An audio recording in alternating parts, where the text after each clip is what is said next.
The sky was dark again. Gray dust fell like snow, but it was not cold. It burned the skin and filled the lungs.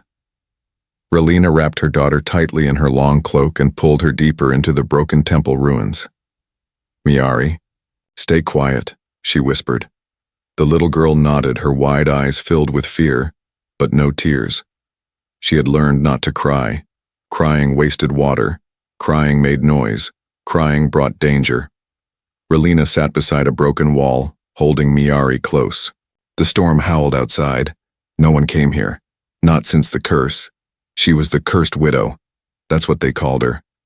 After her mate died in the war, people began to whisper. Everyone who helped her fell sick. A healer, a neighbor, a soldier, all dead. So they blamed her. Said she brought bad luck. Said her daughter was born with it too. And now, no one wanted them. Suddenly, a sound. Not the storm. Not the wind. Footsteps. Raleena grabbed her knife. A shadow moved through the dust. A tall figure stumbled inside, coughing. His clothes were torn. Blood on his face. A human. He fell to his knees just meters from her. "Please," he whispered. "I just need shelter." Raleena's voice was cold. "Go back. You shouldn't be here." The human raised his hand weakly. "If I go back, I die." "You'll die here too," she said. "We are cursed." He looked up at her. Really looked. Then he laughed. Just a little. "Lucky me.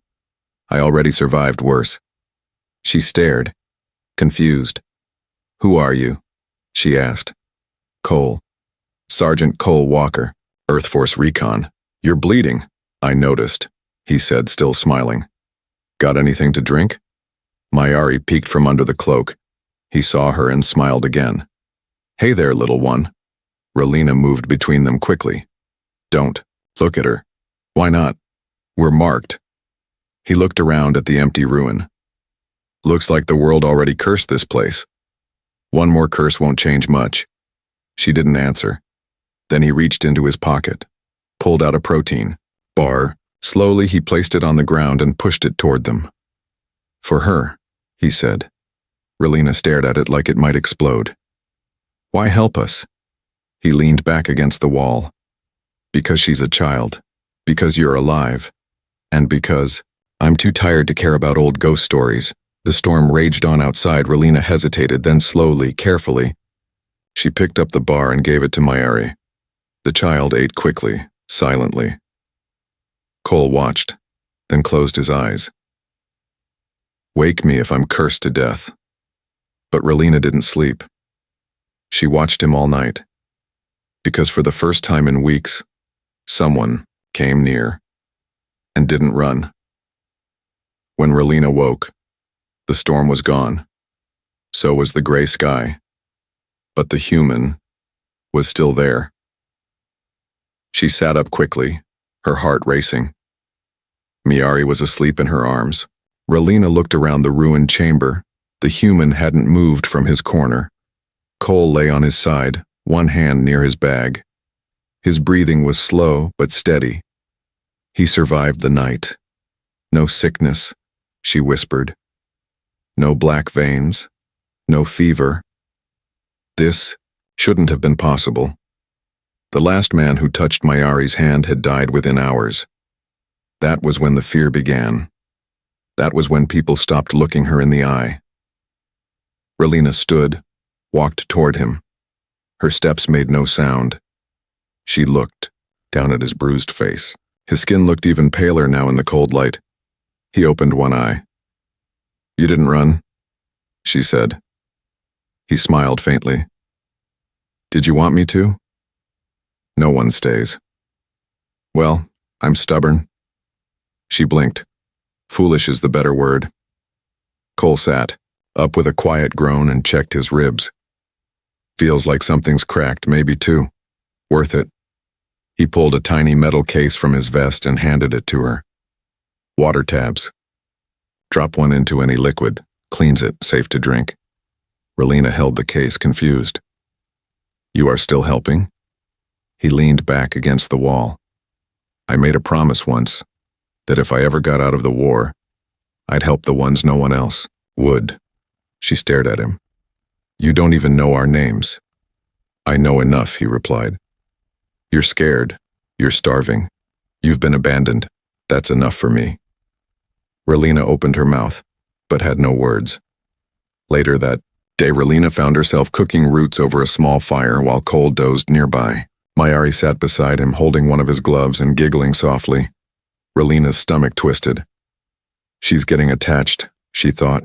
He won't stay. But when the fire popped loudly and Mayari flinched, Cole reached out and gently pulled her close. She's safe, he whispered. I'm not leaving. Raleena looked away. She wanted to believe him, but hope had always been dangerous. That night, she told him the story. About the curse, about her husband who died in the 4th planetary siege, about the first villager who fell sick after helping her bury the body, and then another, and another. It didn't matter that they were already weak. The sickness came fast. They blamed her. They called her cursed widow, even when she ran. Even when she begged for help for her child. Doors closed. Food stopped.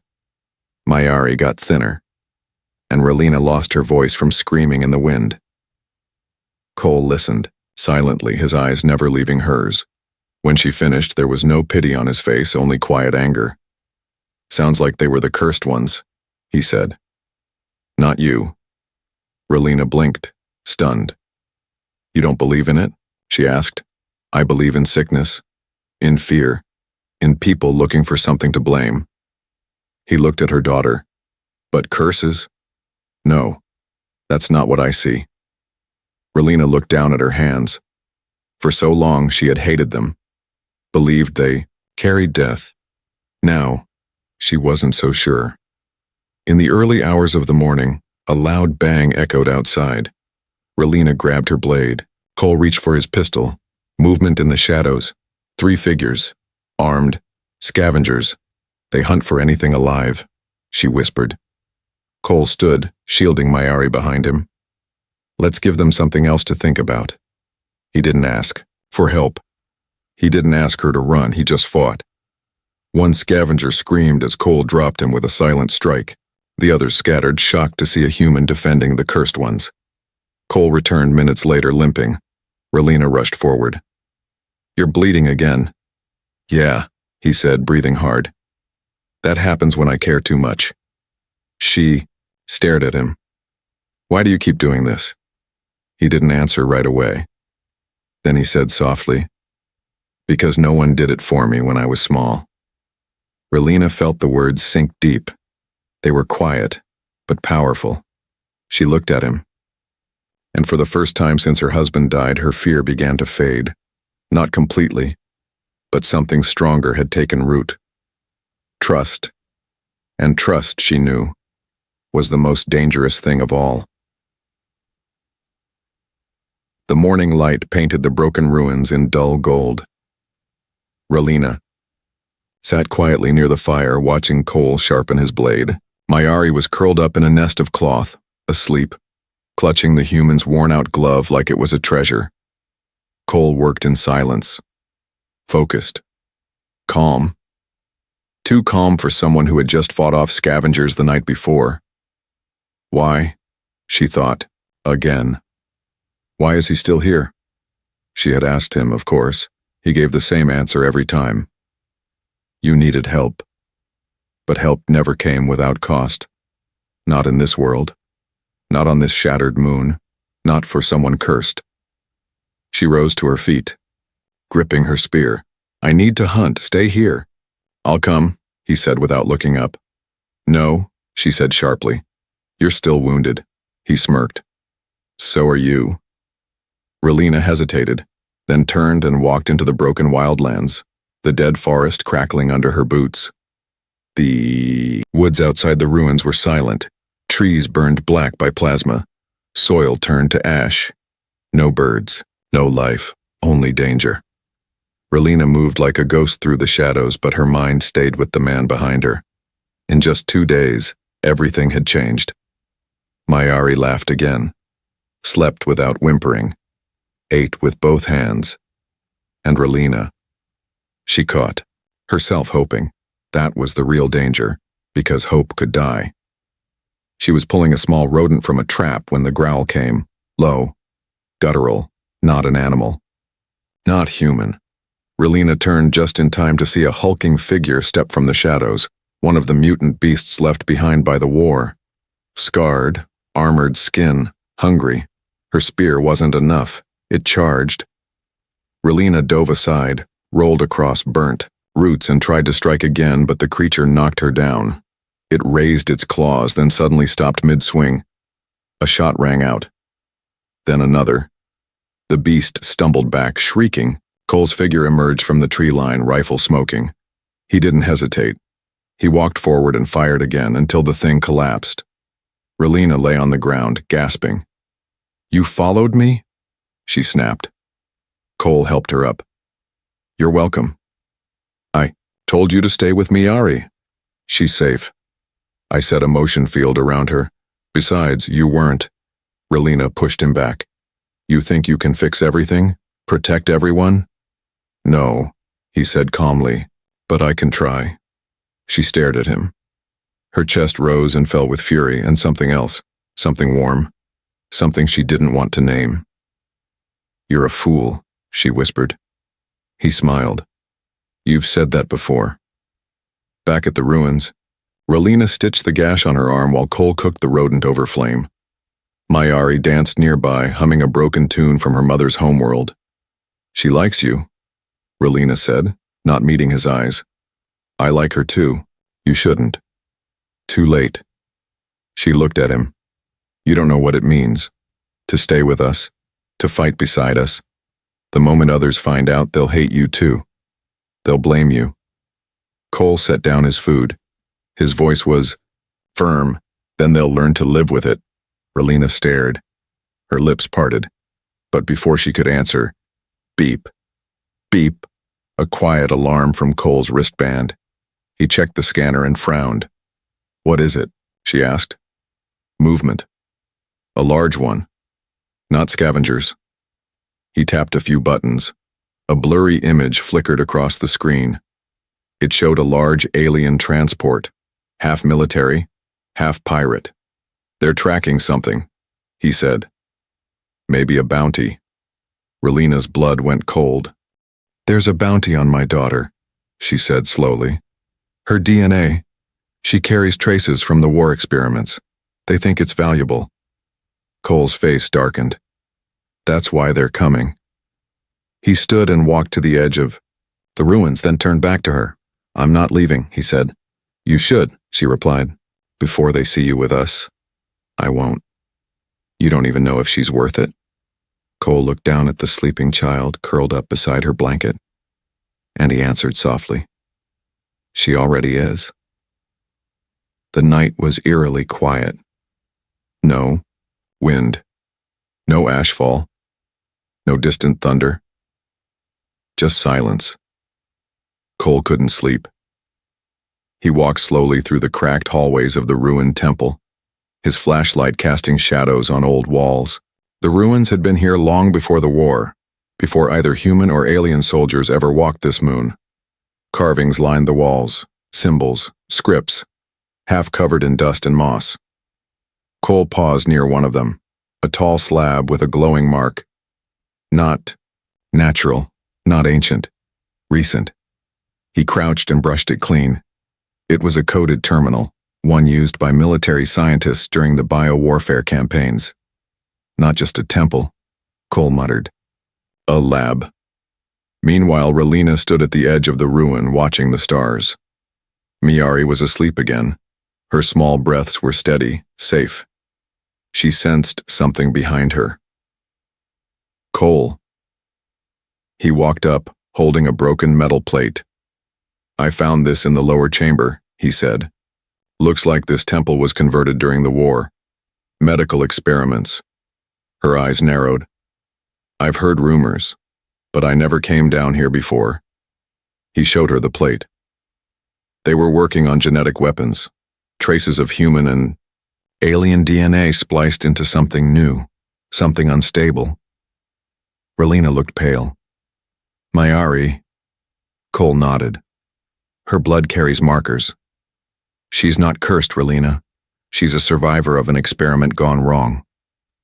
Raleena stepped back, heart pounding. You mean the sickness that killed others wasn't magic? No. It was a biological reaction, spreading only to species with matching genomes. But humans? Were not affected. She shook her head, her voice breaking. So all this time they blamed us for something we didn't understand. Cole stepped closer. They feared what they couldn't control. That doesn't make it your fault. Tears welled up in her eyes, but she quickly wiped them away. There's more, Cole added. This place is broadcasting a faint signal. A tracker. Her eyes widened in horror. They're following us because of this place? Cole nodded grimly. We need to move, fast. At sunrise, they packed what little they had. Raleena wrapped Mayari in a fresh blanket. The child still clutched Cole's glove. Her small smile was the only warmth in a world that had given her none. But just as they were about to leave, the sound of an engine, low, mechanical, near. Cole pushed them into cover and looked through his scope. A hoverbike, on it, an armored alien bounty hunter scanning the ruins. He carried a small orb that pulsed red. A bioscanner. They've found the signal, Cole whispered. And they're looking for her. Raleena clenched her fists. They'll never take her. They won't, Cole said. But we can't fight a whole squad. Raleena turned to him. There's an old escape tunnel under the ruins used by temple priests during the occupation. I can take her through it. And me? He asked. You'll have to distract them. He grinned. I was hoping you'd say that. Raleena led Mayari into the darkness below, her hands shaking as she pulled open the old stone hatch. Above, Cole climbed to the highest wall of the temple, setting a beacon to draw their pursuers away. He shouted loudly as he fired his rifle into the air. Hey, come get me. The hunter turned, scanned, and locked onto the signal. More engines roared in the distance. Cole ran, leading them through the ruins and into the burnt forest. Blaster fire lit up the sky behind him, and below ground, Raleena held Mayari tight and whispered, We're not cursed, little star. We were just born with fire in our blood, and now someone was finally willing to carry that fire with them. The tunnel air was cold and damp. Raleena led her daughter carefully through the ancient escape route beneath the temple. Their footsteps echoed softly, and the stone walls whispered with the voices of the past, monks, warriors, refugees. All long gone, Mayari clung to her hand tightly, her eyes wide. Is the man coming too? She asked. Raleena's throat tightened. He's helping us. That's what matters. But in her heart she felt torn. Cole was up there, alone, outnumbered, drawing fire to protect them. Why? Why would a human fight so hard for someone like her? She had been feared, spit on, banished, and yet he stayed, even after learning the truth, even after knowing what her daughter carried in her blood, even after touching her. And nothing happened. No sickness, no pain, no curse, only warmth, only trust, only the quiet promise of something she had forgotten long ago. Hope. Above ground, Cole sprinted through dead trees and broken towers, leading the bounty squad away from the tunnels. Their hoverbikes screeched through the air, weapons locked on him. He ducked under a ruined wall just as a plasma shot missed his head by inches. This was a bad plan, he muttered to himself. Still, he smiled, because it was working. They weren't chasing Mayari. They were chasing him. Cole activated a decoy drone from his vest and tossed it high. It flew off into the trees, beeping like a heartbeat. The bounty hunters changed direction, following the noise. He collapsed against a wall, bleeding from the shoulder. But he didn't care. They were safe, or at least safer than him. Back in the wire tunnel, the light grew stronger. Raleena and Mayari reached a crumbled staircase that led upward, toward a small stone exit half-covered by vines and rubble. She pushed the hatch open. Bright sunlight spilled in, but what she saw made her freeze. A figure stood just outside, a second bounty hunter, silent, waiting. He hadn't gone after Cole. He'd waited for the widow. Raleena moved, fast, placing herself between the man and her daughter. Back away, she warned. The bounty hunter didn't speak. He aimed his shock spear forward. She gripped her small blade tightly. She knew she couldn't win, but she wouldn't let him take her child. "Run, Mayari," she whispered. "Run, and don't look back." Mayari began to cry. The bounty hunter moved, and then, bang! The bounty hunter dropped to the ground. Behind him, breathing heavily, stood Cole.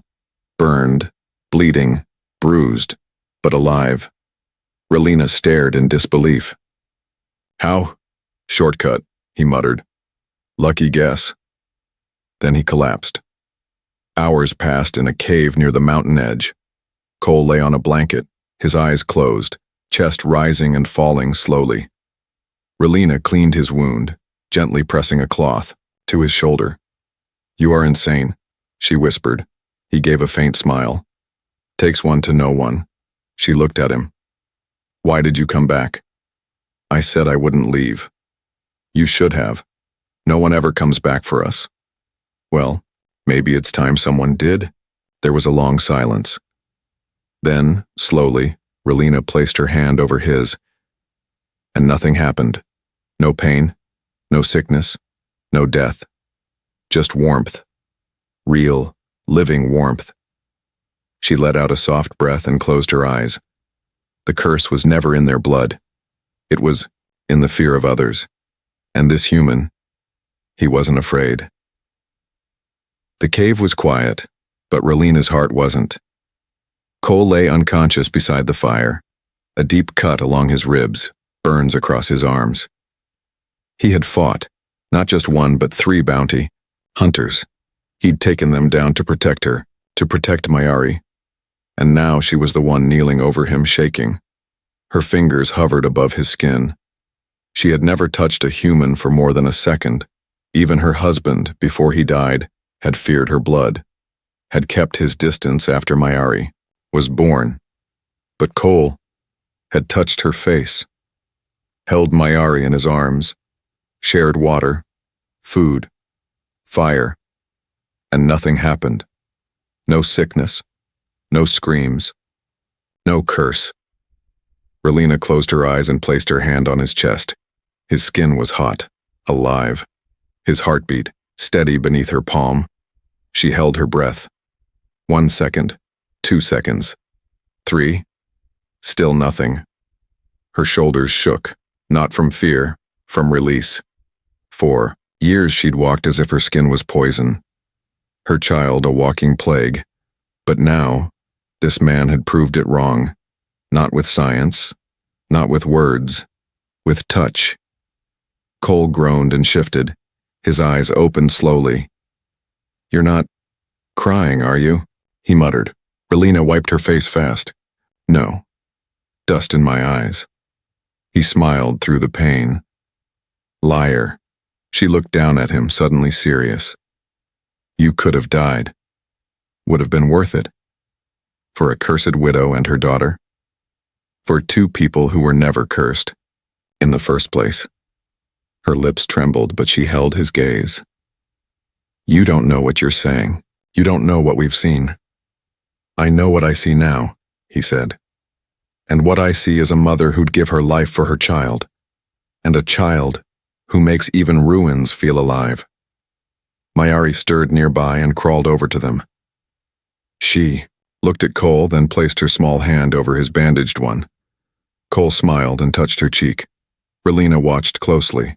Still nothing. No reaction. No curse. Her mouth parted. "It's not real. The curse. It's not real." "No." Cole whispered, "But your love for her is." As night fell, Raleena found herself sitting beside Cole, close enough to feel his warmth. He was half asleep, but still listening. "I haven't spoken to anyone like this in years," she said softly. "I can tell," he joked. She smacked his shoulder, gently. Then, in a quieter voice, Do you really believe we're not dangerous? I know it. Because I've seen real danger. And it doesn't look like you. It looks like people who abandon a mother and child to die just because they're afraid. Raleena said nothing, but her hand stayed in his. Later, they heard a noise outside the cave. Movement. Raleena grabbed her, played. Cole sat up despite the pain. But it was only an old aerial drone, barely functioning, sputtering through the sky. Cole used a remote and brought it down gently. He scanned the logs and frowned. What is it? She asked. The group that was tracking you. They weren't just bounty hunters. They were working for a genetics guild. High-paying syndicate. Raleena's. Blood ran cold. They want Miari? Cole nodded. Not to hurt her. To study her. To reproduce the immunity in her blood. She wrapped her arms around her daughter. They'll come again. Yes. But next time, I'll be ready. You're going to fight an entire syndicate? She asked. I'm not alone, he said, looking at her. Raleena blinked. Neither was she. Not anymore. A storm was building again. But this time, it wasn't ash or wind. It was the kind that brought ships. From the mouth of the cave, Raleena watched. The distant skies darkened with engines. Faint lights blinked like cold stars. The guild had returned and they were coming with force. Cole stood behind her, dressing slowly. His side was still bandaged, one eye swollen, but he held his rifle steady. They're scanning again, he said, voice low. Grid sweep, 2 dropships, 1 drone net. She turned. They'll find us. They're not just hunting anymore, he added. They're here to claim. Raleena clenched her jaw. They want my daughter's blood, maybe mine too. Cole nodded. And they'll take it unless we end this. She looked at him. Really looked. This human had no armor, no rank, no backup. Yet he stood here, ready to fight gods, not because he had to, because he chose to. We'll need higher ground, Raleena said. The cliff ridge above the gorge, it has ruins, old tech cannons. I repaired one months ago, just in case. He raised a brow. You've got artillery? She shrugged. I'm a cursed widow. I plan for death. He smiled. Then let's make someone else die for once. As night fell, they reached the ridge. The old cannon was still there, buried in rubble, its barrel pointed at the sky. Raleena and Cole worked fast, resetting power coils and removing dust caps. The energy cell flickered to life. Far below, 2 ships began descending into the gorge. They're landing, Cole muttered. They'll sweep this way next. Miari sat nearby under cover, quiet but alert. Her eyes sparkled with the glow of the moon. She said nothing, but when Cole passed by, she held out a small carved stone. For luck, she whispered. He nodded and tucked it into his vest. That's better than armor. The first drop team arrived just past midnight. 10 soldiers, white armor, guild insignia on their shoulders. Cole activated the cannon's aim assist and looked through the scope. Raleena, you sure this thing still works? She held the fire trigger, her finger firm. It only needs to work once. The cannon charged. Lights turned red. A deep hum filled the night. Then fire.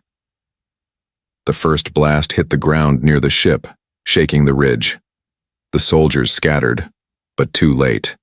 The second blast struck the lead vessel's hull, tearing it open. With a roar, smoke and fire painted the night sky. Cole ran down to flank the survivors, taking down 2 with precise shots. Raleena covered him from above, her blade ready, her aim unshaking. The third soldier tried to reach Miari's position, but a trap laid by the girl herself exploded in blue flame. The man collapsed, unconscious. Smart girl. Cole grinned. By the time the second ship turned to flee, only 3 remained alive. One of them, a tall female guild enforcer, sent out a call. This is Sigma 9. Extraction failed. Target protected by a human. Her voice trembled at the word, as if human was a weapon all its own. By dawn it was over. Smoke rose from the gorge. Raleena sat beside Cole again, this time not in fear, but in relief. Mayari slept in her lap, curled up and safe. "You stayed," she said quietly. He looked at her. "I said I would. No one ever has. Not before. Not even him." Cole didn't ask who him was. He just took her hand, this time without hesitation. She squeezed it gently. "We're not alone anymore," she whispered. Cole looked at the sleeping child, the quiet sky, the future ahead. "No," he said. "We're a family now." The fires were out. The sky above the broken moon was calm again. No ash, no ships, no threats. But something else had changed too. Raleena stood at the edge of the ridge, watching the wind move through the blackened trees. She no longer saw death in the shadows. She saw possibility. Behind her, Cole was checking his comlink again. The beacon he launched last night had finally been picked up. "A rescue team will be here by dawn," he said. "Human medevac, fully armed, civilian protection protocols." Raleena turned to him slowly. "They'll take you back to your world." "They'll take all of us," he said. "If you want that." She blinked. "You mean?" "I already told them," he interrupted. "I'm not going without you." Mayari, now fully awake and wrapped in a fresh blanket, looked between them with curious eyes. She had never seen her mother smile like that before. Not like this. Not with hope. As the rescue ship touched down in the clearing, soldiers in white and blue armor fanned out, weapons raised. Cole stepped forward and waved. Friendly. No threats. The captain approached, scanning the wreckage, the ruins, the two female figures standing quietly at Cole's side. His eyes lingered on Raleena. "Sir, are you aware this species is under a guild-level quarantine?" Cole didn't flinch. "I'm aware. She's classified as..." He cut in. "She's classified wrong. We've confirmed the so-called curse is genetic residue from war experiments. Non-contagious. No risk to humans." The officer hesitated. "Still, that girl, the child, she has traces in her blood that..." Cole stepped forward. "She's under my protection. Both of them." The silence was sharp. Then the captain nodded. "So noted." Inside the medical bay, Raleena sat still as the human doctors scanned her. She flinched when one of them touched her arm, but Cole stood behind her the whole time, a calming presence she no longer feared. "Vital signs strong," the medic said. "Her body is adapting well to standard meds. That's rare. Impressive, even." Mayari sat on the bench nearby, sipping warm broth. When the scans were done, Raleena turned to Cole. "They're not afraid of me." "No one will be again," he said. She looked down. "What happens now?" "That's your choice." She gave him a long look. "And you? What will you choose?" He smiled, gently reaching for her hand. "This, every time." Weeks passed. The ruins were buried. The bounty was removed. The guild files erased. Cole found a quiet planet on the edge of human territory. Green skies, soft soil, no wars. He built a home. Not alone. Raleena learned to plant things again. Mayari ran through fields without fear. Sometimes Raleena would sit under the stars with Cole beside her, their hands gently touching. "I never thought I'd be allowed a life like this," she whispered once. "You weren't allowed?" Cole replied. "You took it." She laughed softly. That was new too. Her laugh. It no longer sounded cursed. It sounded like home.